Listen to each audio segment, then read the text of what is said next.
समस्या बहुत गंभीर है जी। इस कार्य बनता और एसडीओ नंबर 1 और 2 और 130 एनजेई द्वारा यहाँ भरपूर भ्रष्टाचार किया हुआ है, जो लगभग हमारी नज़र के हिसाब से 2.5 करोड़ के करीब है। लगभग 8 या 10 महीने का वेतनमान यह अधिकारी अपने निजी ठेकेदारों के खाते में करवा चुके हैं। जो उन ठेकेदारों पर मांगते हैं तो वह इनकार कर देते हैं। यदि देते हैं 10 और 15% के बीच में कमीशन के तौर पर काटे जाते हैं।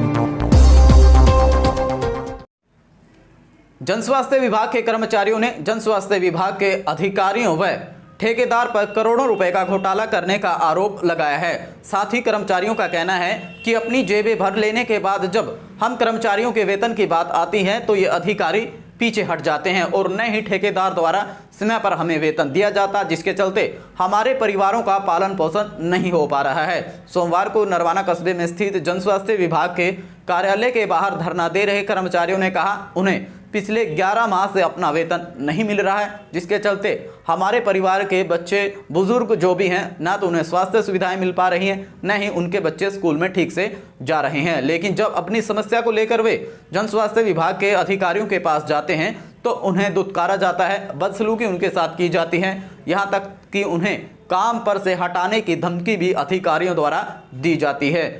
इन्हीं प्रकार की सभी बातों को लेकर अधिकारियों के खिलाफ जन स्वास्थ्य विभाग के जो कर्मचारी हैं उन्होंने कस्बे का जन स्वास्थ्य विभाग कार्यालय है वहां बाहर धरना शुरू कर दिया है और कर्मचारियों का कहना है कि जब तक उनकी मांगों को पूरा नहीं किया जाएगा, उनका वेतन नहीं दिया जाएगा, तब तक उनका धरना यहां अनिश्चित काल तक यहां शुरू रहेगा और अगर ज़रूरत पड़ी तो इससे बड़ा आंदोलन वे जन स्वास्थ्य विभाग के अधिकारियों के खिलाफ शुरू करेंगे। न्यूज़ लाइन नरवाना की टीम आज इन कर्मचारियों के बीच पहुंची है। क्या कुछ कहना है इन कर्मचारियों का, क्या कुछ व्यथा है, किस प्रकार की परेशानी का सामना ये कर्मचारी कर रहे हैं, जानने के लिए देखिए न्यूज़ लाइन नरवाना की ये खास रिपोर्ट।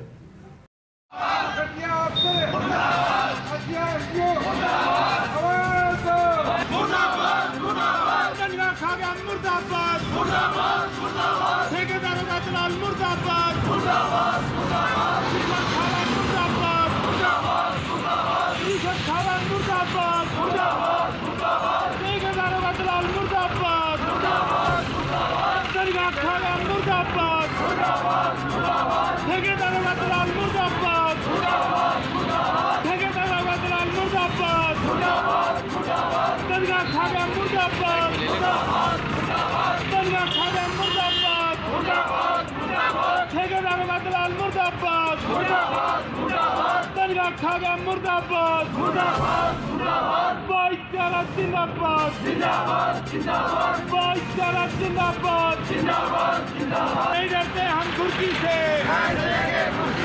गड़िया अफसर मुर्दाबाद, गड़िया अफसर मुर्दाबाद, नहीं डरते हम। कर्मचारियों द्वारा धरना, यह धरना समस्या बहुत गंभीर है जी। इस कार्य बनता और एसडीओ नंबर 1 और 2 और 130 एनजेई द्वारा यहाँ भरपूर भ्रष्टाचार किया हुआ है, जो लगभग हमारी नज़र के हिसाब से 2.5 करोड़ के करीब है। जबकि कच्चे कर्मचारी आउटसोर्सिंग जो लगभग 55 या 60 के करीब हटा चुके हैं, जिनकी लगभग 8 या 10 महीने का वेतनमान यह अधिकारी अपने निजी ठेकेदारों के खाते में करवा चुके हैं, जो कोई हिसाब किताब नहीं दे रहे। वो कर्मचारी अपने बच्चों को अनाथ महीने का वेतनमान का कोई हिसाब किताब इन अधिकारियों द्वारा नहीं दिया जा रहा। जिस ठेकेदार के नाम ये बताते हैं उन ठेकेदारों पर मांगते हैं तो वह इनकार कर देते हैं। यदि देते हैं 10 और 15% के बीच में कमीशन के तौर पर काटे जाते हैं। और जो टर्म अपॉइंटेड कर्मचारी हैं, जब से ये आए हैं इनका 23 लाख के करीब एरियर 10वें महीने में आया था, जो कार्य बनता द्वारा सभी शिष्टमंडल के पदाधिकारियों के समक्ष लेटर सहित दिखाया था, जिसमें से 15 लाख रुपए का ये घोटाला करके पता नहीं किस खाते में हजम कर गया। और इन कर्मचारियों का वेतनमान मेंटेनेंस जो ठेकेदार और फर्मों की बजट आता है उसमें टोकन लगा दिए गए हैं, वो 3 महीने के करीब हो चुके हैं जो आई नहीं। अगर यदि आती है उसका क्या पता ठेकेदार और फर्म लेने देंगे या नहीं लेने देंगे, कितनी LOC आएगी या नहीं आएगी। अगर आती है ये आपस में इनका झगड़ा होगा। ये वर्कर कहेंगे हमारा वेतनमान दो, वो ठेकेदार और फर्म वाले कहेंगे हमारा किए हुए कार्यों की पेमेंट करें। जो कर्मचारियों को इस सरकार द्वारा बेनिफिट दिए हुए जैसे तेल, साबुन, डांगरी, वर्किंग की किट, वो जो पहले कर्मचारियों को लगभग 2 या 3 साल से दवाई हुई है, उन दुकानदारों की कपड़े की लगभग 4 लाख की और तेल साबुन वालों की लगभग 60,000 की 2 साल से पेमेंट बकाया है, जो इस अधिकारी द्वारा की नहीं गई।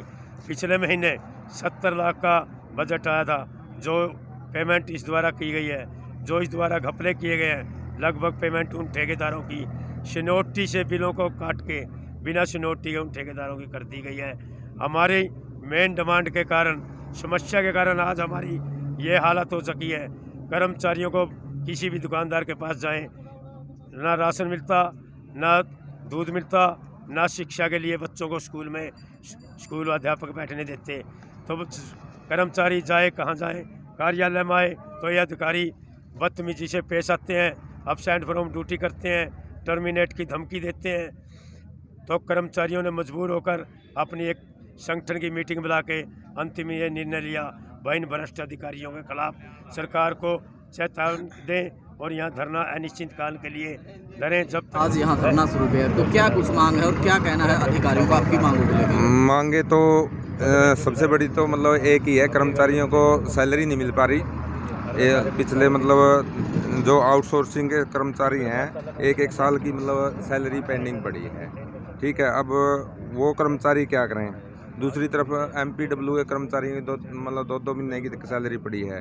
पंचायत के कर्मचारियों की जो मतलब इसी विभाग में कार्य करते हैं, वो पंचायत कर्मचारी क्या करें, ये कह देते हैं पंचायत विभाग देगा, पंचायत विभाग बोलते हैं पब्लिक हेल्थ देगा, लेकिन वो पीछे पड़े हैं 1 साल से। ठीक है, ऊपर से मतलब कुछ SDO जैसे मतलब SDO जेई ने अपने मतलब नकली सुपरवाइज़र बना के मतलब छोड़ रखे हैं, जो मतलब रेगुलर और अपॉइंटी कर्मचारियों पे दबाव बनाते हैं।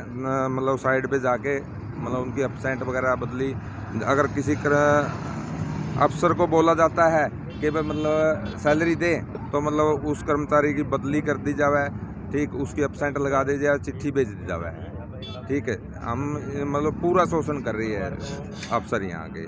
हम गुजारिश करते हैं आपके चैनल के माध्यम से भाई मतलब हमारी मतलब मांगों पूरी हो जी। तो हमारा धरना अनिश्चितकालीन रहेगा, कंटिन्यू।